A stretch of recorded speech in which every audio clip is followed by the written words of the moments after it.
کېدل او سره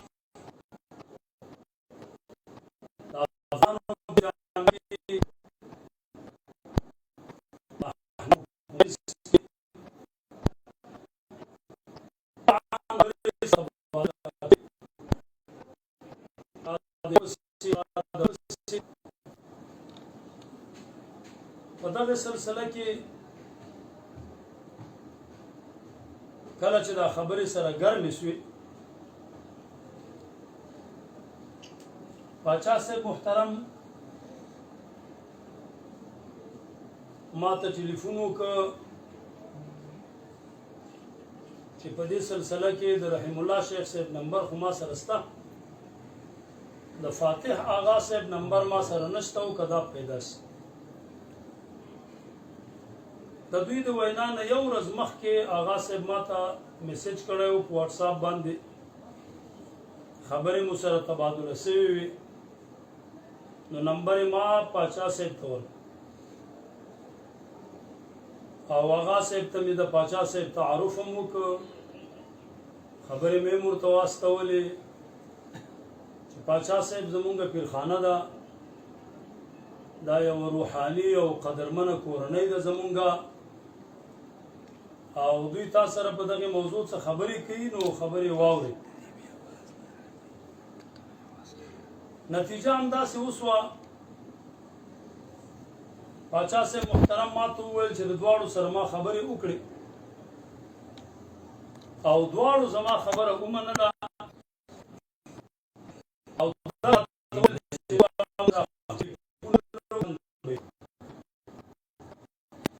او دا کوم کلیپونه چې شوي دي دا به د صفحو څخه لري او دغه موضوع چې طائل او فایده ور باندې نه ده مرتب دا په همدغه ځای کې ودرو او پرېږدو وایي ته هم دوی دواړو ته خبرې وکړه په هغه سلسله باندې دواړو سره ما هم خبره وکړه او رحیم الله شیخ صاحب هغه مو ویل چې ستاسو څه فیصله یې بل زما خوښه ده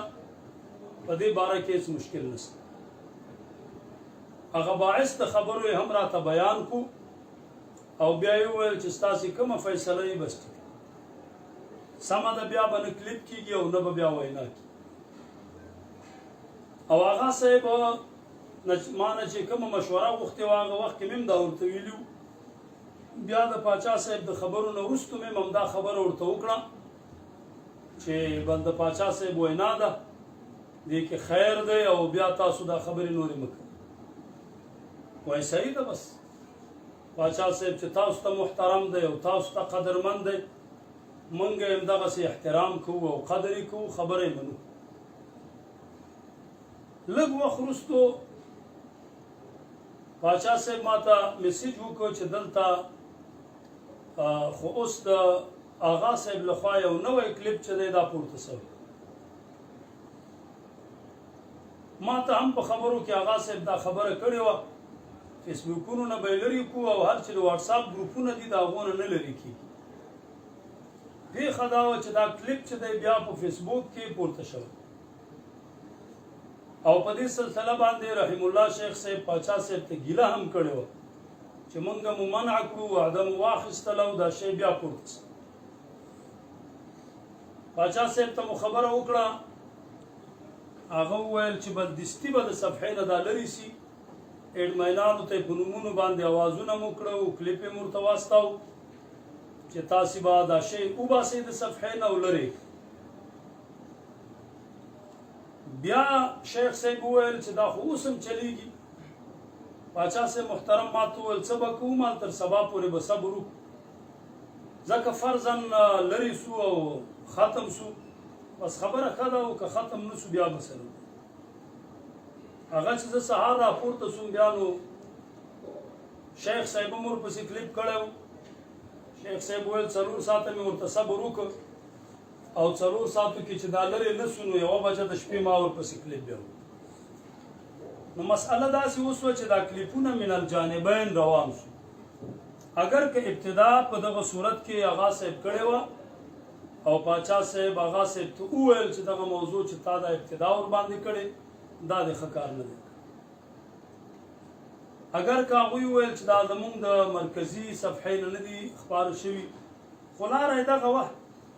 چې دواړو یو 2-3 منټه یو لایف کړی وای چې څوک ملګري دي زمونږ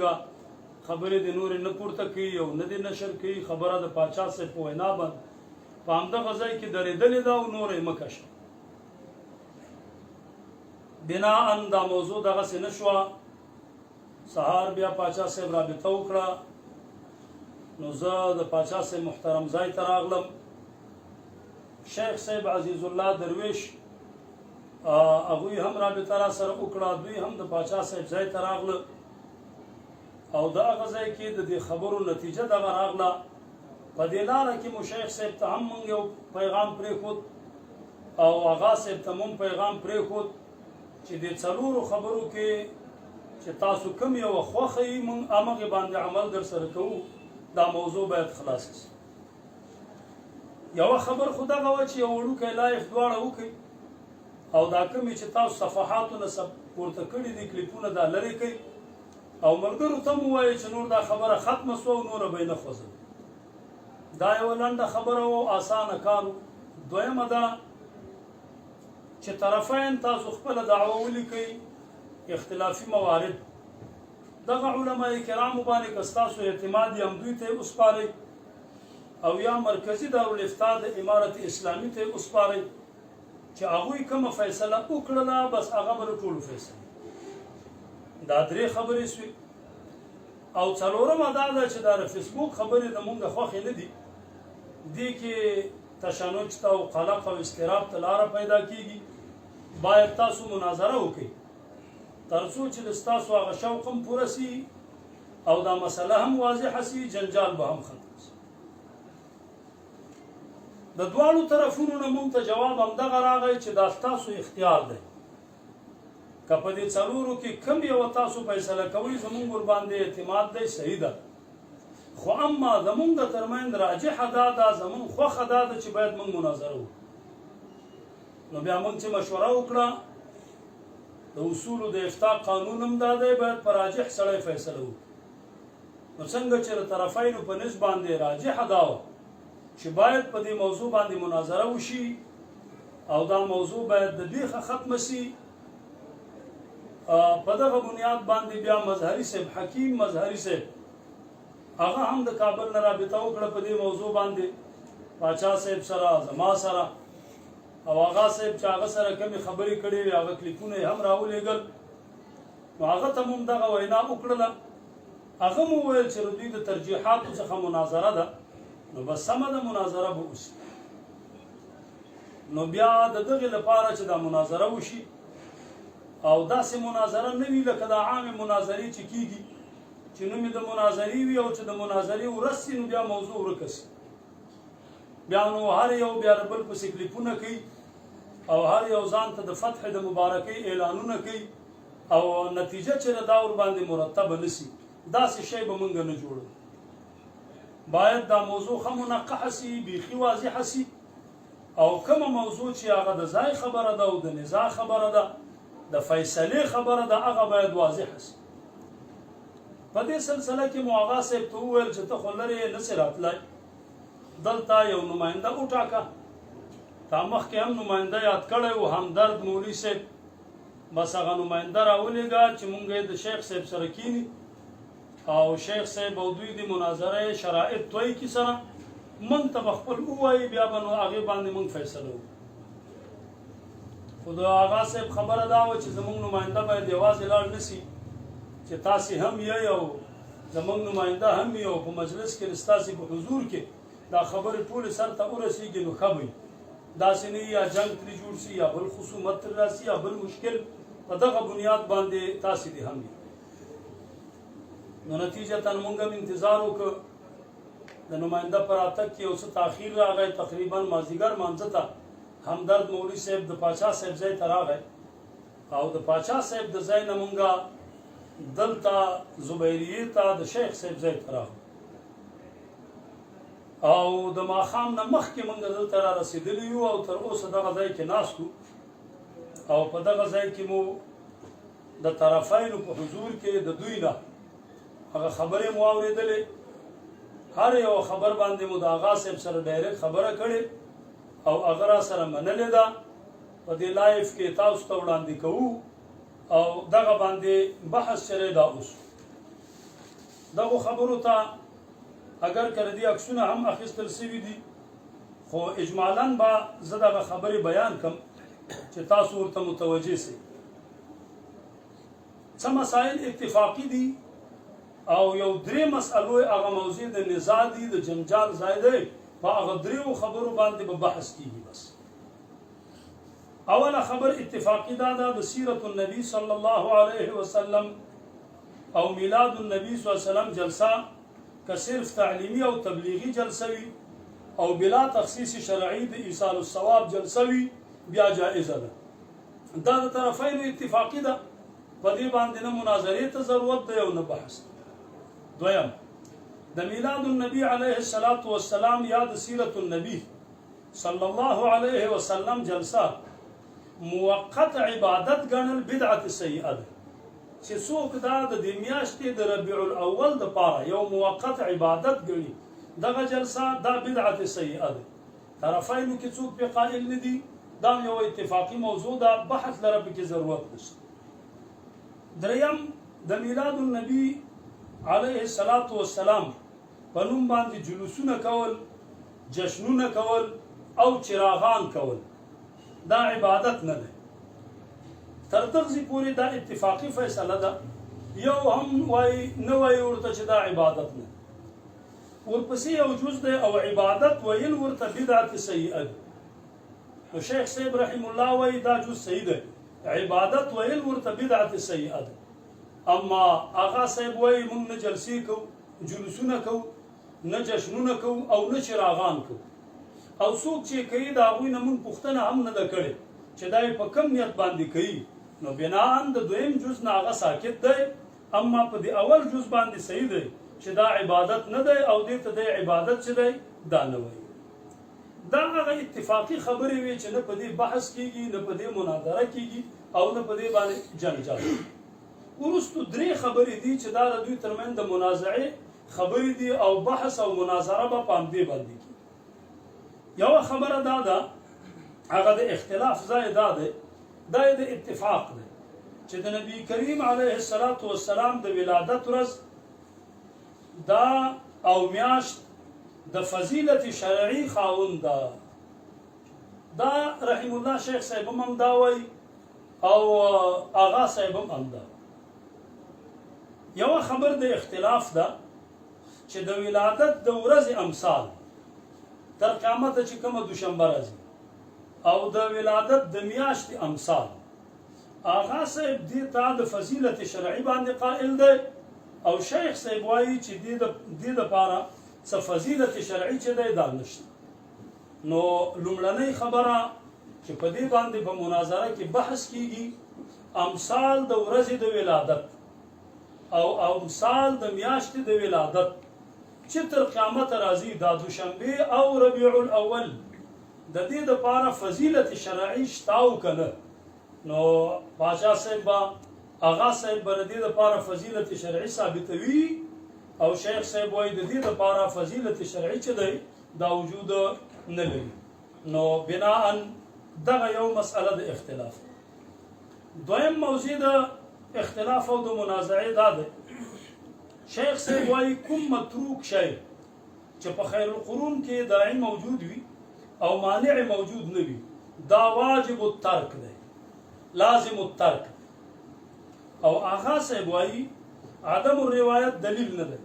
یعنی کوم متروک شی چې په خیر القرون کې داعی موجود وي او مانع موجود نه وي دغه نفس ترک دلیل نه دی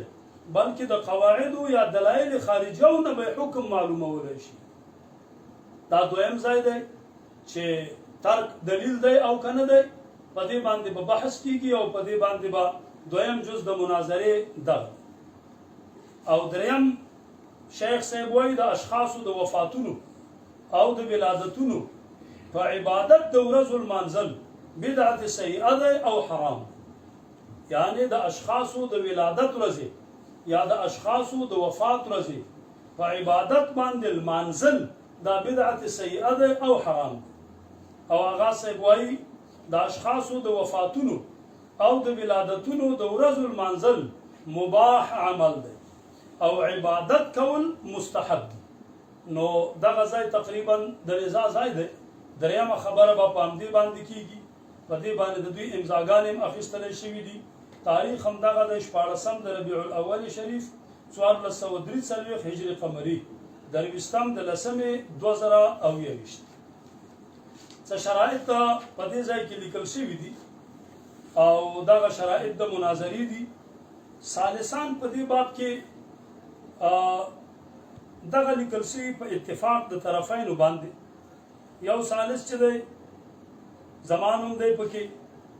بل شیخ صاحب عزیز الله درویش، بل شیخ صاحب عنایت الله برهانی،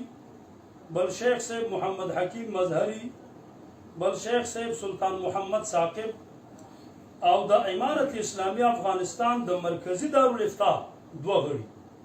او دغه به ثالثین وي. رئیس به د دې ثالثینو مشر هغه پیر صاحب سید احمد پاچا صاحب دی. د دوی په مشرۍ باندې به دغه ثالثین چې دی د ثالثۍ کردار چې دی دا ادا کوي. الہ العالمین دې دوی ته اجر ورکړي. د ثالث د وظیفو څخه دغه لیکل شوي د مجلس کنټرول، د شرایطو مطابق به د مجلس کنټرول او هم به فیصله د مناظرې په آخر کې همدغه ثالثین چې دی دا کوي. په دې کې مو دا لیکلي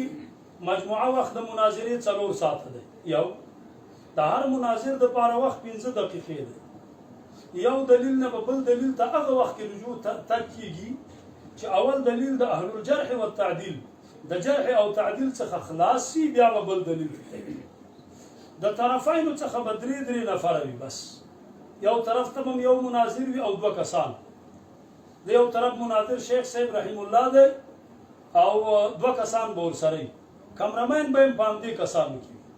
د بل طرف ته مناظر فاتح آغا صاحب دی او 2 کسان به نور ورسره وي. کمرمین به هم په همدغو کسانو کې وي. 4م کس به هغه نه وي. اما دومره موضوع ده چې د دوی کمرمینان به لایف نه کوي. د دوی کمرمینان به نفس ثبت کوي، ریکارډ به کوي او کمرمین دی هغه به لایف چلوي او دوی چې کله فیصله واورېدل شوه دوی ته اجازه وشوه بیا به د خپلو صفحاتو څخه هغه بیا نشر کوي د فیصلې نه وروسته. نو دغه 3 موارد چې دي دغه ځایونه د نزاع دي او په همدغه ځای باندې به فیصلې ټاکي او مناظرینو ته به یې ښیي. خو د مناظرینو نه موږ دا خواهش کوو چې دوی به دا راز ځان سره ساتي. فیسبوک ته به یې نه ورکوي، میډیا ته به یې نه ورکوي، بل چا ته به یې نه ورکوي. د هغې وجه دا ده چې موږ وایو د دې امنیت غم وشي. د امنیت د لحاظه ورځ به مناظرین وټاکي د پاچا صاحب په مشوره باندې او دا به مناظرینو ته ورکول کېږي، خو عام میډیا ته به ورځ نه ښودلی. د ځای ټاکل هغه تر اوسه نه دی شوی. دا به د پاچا صاحب په خوښه باندې ځای ټاکل کېږي. امنیت او د ځای ټاکل د دې هر څه ذمهواري د پاچا صاحب په لاس کې ده او دا به مناظرینو ته به ځای ښودل کېږي. خو اما دومره مسله ده مناظرین به یې چاته وایي نه. مناظرین نه د امنیت ذمهوار دي، نه د ملګرو ذمهوار دي، نه د ټوپکونو ذمهوار دي. یو شی به هم دوی نه راوړي، خالص 3 ملګري یوازې او یوازې د خپلو کتابونو سره او بس. نه به څوک راغواړي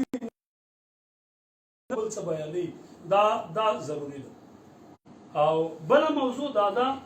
په دې مناظرینو کې یوازې افغانان وي. دغه فیصله چې دواړه طرفه به افغانان وي، ثالثان به هم افغانان وي. دا فیصله مونږ کړې ده د پاچا صاحب په مشوره باندې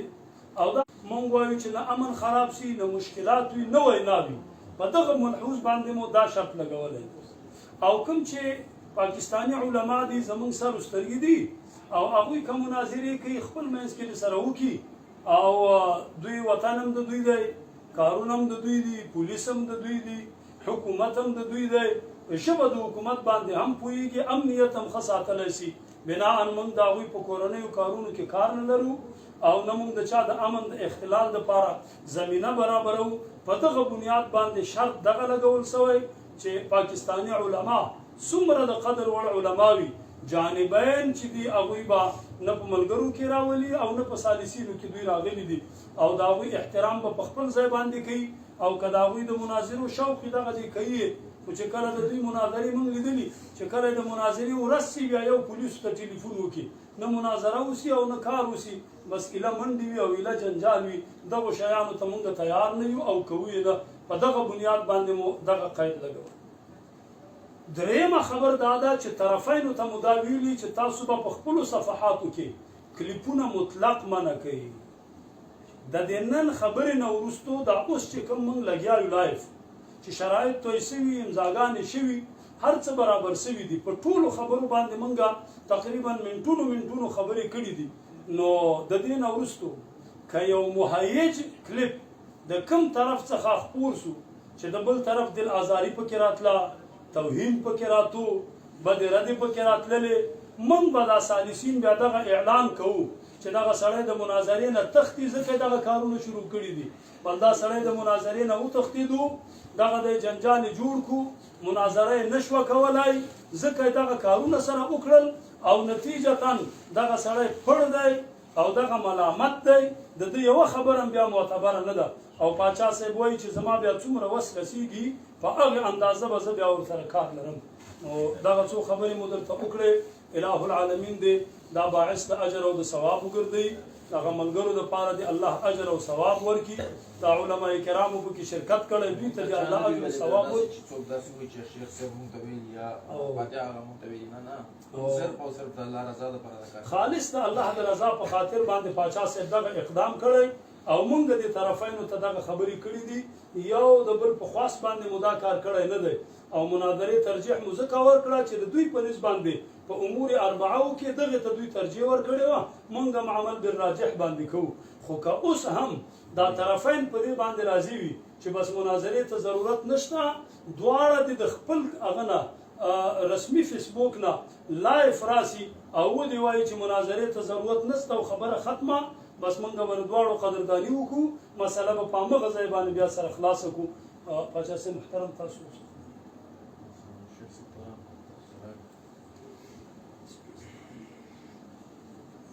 أعوذ بالله من الشيطان الرجيم بسم الله الرحمن الرحيم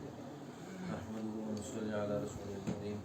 أعوذ بالله من الشيطان الرجيم بسم الله الرحمن الرحيم محترم شیخ صاحب عزیز الله مظهري صاحب مبارک چې کومې خبرې وکړي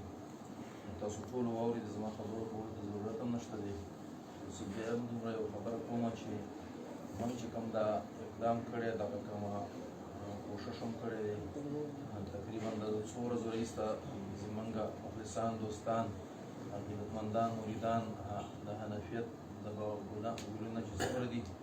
او د تصوف اهل تصوف سره چې څومره تعلق ساتونکي دوستان دي نو ټولو خواونه موږ ته میسیجونه راتلل چې دغه زموږ دوستانو ته یا زموږ شاګردانو ملګرو ته نو د دوی په منځ کې چې ډېره زیاته مطلب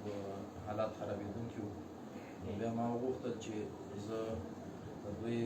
په رابطه باندې څه کوشش وکړم چې دوی په منځ کې څه خبر وشي د صلحې نو بیا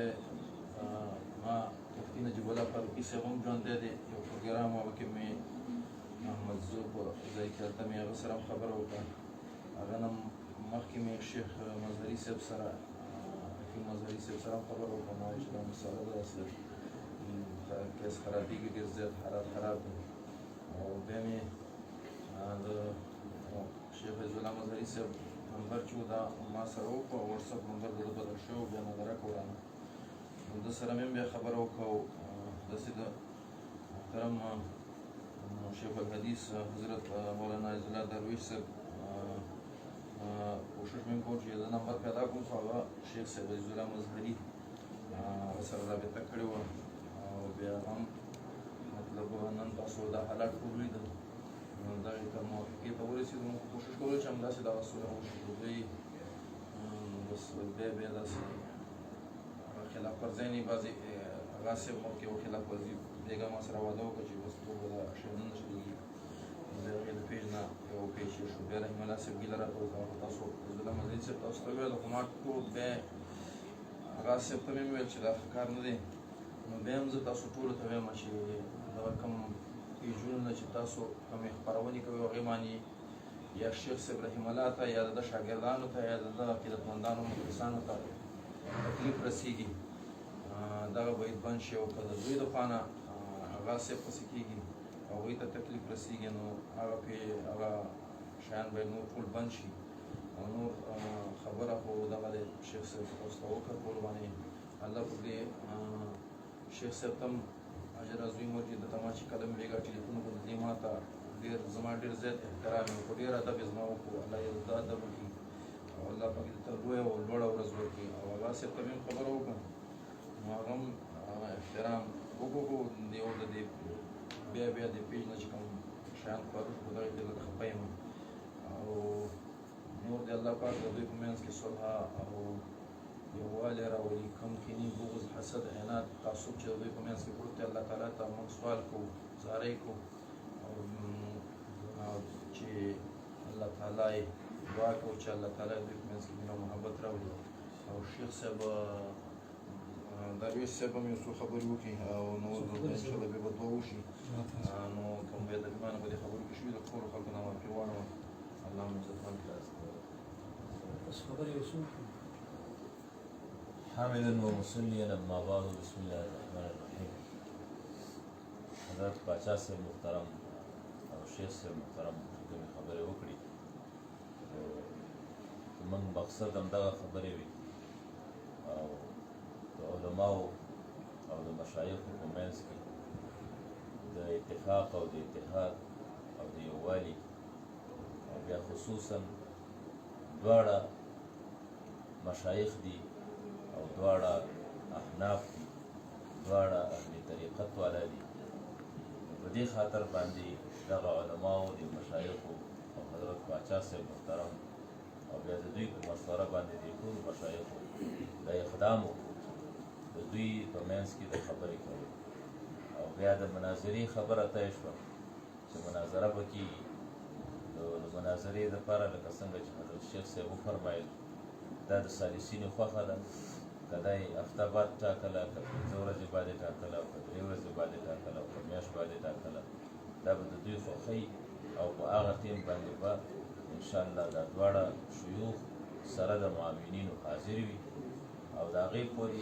د دواړو نه جدي غوښتنه ده چې دوی به کلیپونه یو بل سره نه لیږي رالیږي او نه به خپروي او دا خبره به بالکل د خپلو فیسبوکونو نه لرې کوي او فرعي به نه او شاګردان او متعلقین هم داسې دوی به مطلب یو بل سره دغه خبرې او یا ټلیفونونه یا یو څه بل سره رابطې دا نه ساتي په دې خاطر باندې دغه اقدام علماو کړی دی او د الله د رضا دپاره یې کړی دی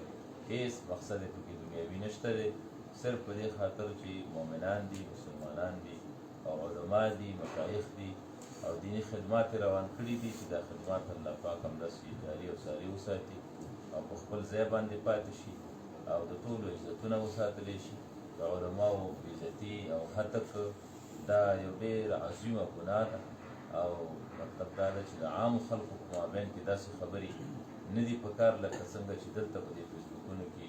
دوی سره یو بل سره کړي دي خو مطلب هغه مخکې خبرې چې ټولې دي هغه د اردو متل دی وایي آګې دوړ پیچې چوک نو چې څومره مخکې خبرې شوي دي د هغې ټول نه تېرېدل او آینده دپاره مطلب د ورورۍ او د ورورولۍ او د مینې او د محبت په فضا کې به انشاءالله مناظره کېږي او دا مناظره به داسې مناظره وي لکه څنګه چې د مناظرې اصول دي چې مطلب د مخاصمینو یو ځای کېدل سره مخامخ کېدل دپاره د اظهار د حق نو انشاءالله اظهار د حق به کېږي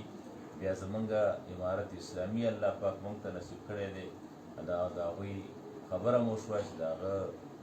د دارالافتا به 2 کسان مونږ سره په دې سالسینو کې موجود وي او فتوه به اصلي کې او حکم به د هغه طرف نه وي چا به د دې سرغړونه وکړه نو دا معنی یې ده چې د امارت اسلامي د حکم نه سرغړونه وکړه نو هغه مونږ الحمدلله هم د امارت اسلامي عسکر یو او بیا دغه معاونین چې کوم ځان سره یو ځای کوو نو هغه هم د امارت اسلامي د دارالافتا کسان به وي او د هغوی خبره به انشاءالله دواړه طریقه مني او منلې ده او لکه څنګه چې پاچا صاحب مبارک ویلي فاتح آغا صاحب همداسې رحیم الله شیخ صاحب دې دواړو په دغه سره ښه د زړه د کومې نه دا خبره منلې چې موږ به د دې خبره منو او دې ته مبغدو او د دې به تر منګه به اطاعت کوو نو الله پاک دې ته خیر او برکت ورکړي پاچا صاحب نه غوښتنه ده چې هغه اخري اختتامي دعا وکړي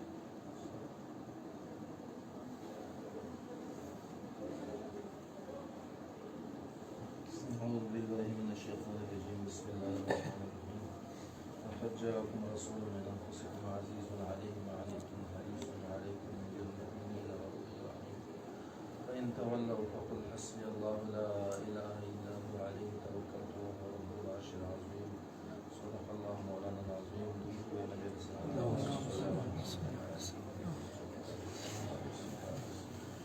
اللهم صل على محمد وعلى آل محمد كما صليت على إبراهيم وعلى آل إبراهيم إنك حميد مجيد اللهم آمين الحمد لله رب العالمين والعاقبة للمتقين والصلاة والسلام على سيدنا وسيد المرسلين محمد وعلى آله وأصحابه أجمعين الحمد لله على حلمه بعد علمه وعلى عافيه بعد قدرته اللهم إنا نعوذ بك من الفقر إلى إليك ومن الذل إلى بك ومن الخوف إلى بك ونعوذ بك أن نقول زورا ونشاء جورا ونكون بك مغرورا ونعوذ بك من شماتة الأعداء ووباء الداء وخيبة الرجاء وزوال نعمة الرجاء والنقمة إله العالمين كما ناس تجوش ولا وطن کوشش او سعی روانه ده الهی العالمین دا خپل دربار کې قبول او منظور کړي ستاسو رضا لپاره دا وسیله او سبب د کامیابی د اسلامي دین د کامیابی لپاره وګرځي الهی العالمین دا شیخ صاحب او واسه د مابین کې کوم مشکلات الهی العالمین دا پر حل کړي الهی العالمین د منځ کې مینا محبت او الفت واچي الهی العالمین د منځ کې کوم څوک شکنتونه کوي یو بل ته الهی العالمین کوششونه کوي یو بل ته ځانونه هدایت کوي الهی العالمین او هدایت کوي الله قابل هدایت الهی العالمین او وار وزله ورسول شرمني الهی العالمین څوک د منځ کې مینا محبت او الفت او استراوستوال یو بل ته الهی العالمین نور توحید الله وقت له وجود من الصلاة الهي العالمين كم ينيب وزن حسنين وجود دون بارك ونزعنا ما في صدورهم من غل عسى الله يجعل بينكم وبين الذين عاديتم منهم والله والله قدير والله رحيم لو أنفقت ما في الأرض جميعا ما ألفت بين قلوبهم ولكن الله ألف بينكم وهو عزيز حكيم يحبون بحب الله والذين آمنوا أشد حبا لله واعتصموا بحبل الله جميعا ولا تفرقوا إله العالمين النور ذي ضرب الرحمن يقول وقلبات الشيخ سيد تمام بركة واشي استاذ دين خدمة جاري وسائل تبذل كما وغاسل تنطق وجه الدين خدمة ما هو يقول إله العالمين خير قتلك ما سألت